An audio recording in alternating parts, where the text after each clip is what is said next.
आज हम आपके लिए बहुत ही अच्छी और सच्ची कहानी लेकर आए हैं जिसको सुनने के बाद आपका जीवन बदल जाएगा। एक छोटे से गांव में अर्जुन नाम का एक लड़का रहता था। वह बहुत ही साधारण परिवार से था, लेकिन उसके सपने बहुत बड़े थे। बचपन से ही उसे भगवान पर गहरा विश्वास था। उसकी माँ रोज सुबह उसे मंदिर में ले जाती और सिखाती कि सच्ची मेहनत और सच्ची श्रद्धा कभी व्यर्थ नहीं जाती।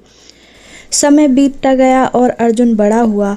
उसने पढ़ाई में बहुत मेहनत की, लेकिन हर बार उसे असफलता का सामना करना पड़ा।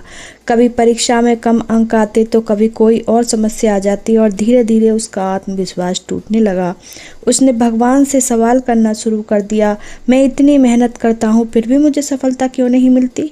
एक दिन निराश होकर वह मंदिर गया और भगवान के सामने बैठकर रोने लगा। तभी वहां एक वृद्ध साधु आए। उन्होंने अर्जुन को रोते हुए देखा और पूछा, बेटा क्यों दुखी हो रहे हो। अर्जुन ने अपनी सारी कहानी सुना दी। साधु मुस्कुराए और बोले, क्या तुम सच में मानते हो कि भगवान तुम्हारी मेहनत नहीं देख रहे। अर्जुन ने कहा, अगर देखते तो मुझे बार बार असफलता क्यों मिलती।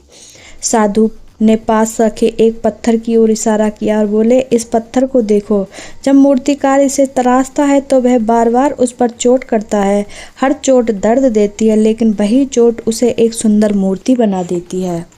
अर्जुन साधु की बातें बहुत ध्यान से सुन रहा था। साधु ने आगे कहा, तुम्हारी असफलताएं भी वही चोट है। भगवान तुम्हें तराश रहे हैं ताकि तुम एक दिन कुछ महान बन सको। अगर आज ही तुम्हें सफलता मिल जाए तो शायद तुम उतने मजबूत और योग्य नहीं बन पाओगे। अर्जुन की आंखों में एक नई चमक आ गई। उसने समझ लिया कि उसकी हर असफलता उसे मजबूत बना रही है। उस दिन के बाद उसने शिकायत करना छोड़ दिया और पहले से भी अधिक मेहनत और श्रद्धा के साथ अपने लक्ष्य की ओर बढ़ने लगा। वह हर दिन भगवान से यही प्रार्थना करता, मुझे सही रास्ता दिखाओ और मुझे मजबूत बनाओ।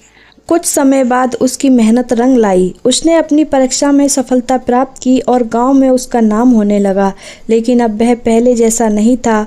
अब उसे घमंड नहीं बल्कि विनम्रता और विश्वास था। अर्जुन ने समझ लिया कि सच्ची भक्ति का मतलब सिर्फ प्रार्थना करना नहीं है, बल्कि कठिन समय में भी भगवान पर विश्वास बनाए रखना है। इस कहानी की सीख ये है, जीवन में आने वाली कठिनाइयाँ हमें तोड़ने के लिए नहीं बल्कि हमें मजबूत और बेहतर बनाने के लिए आती हैं।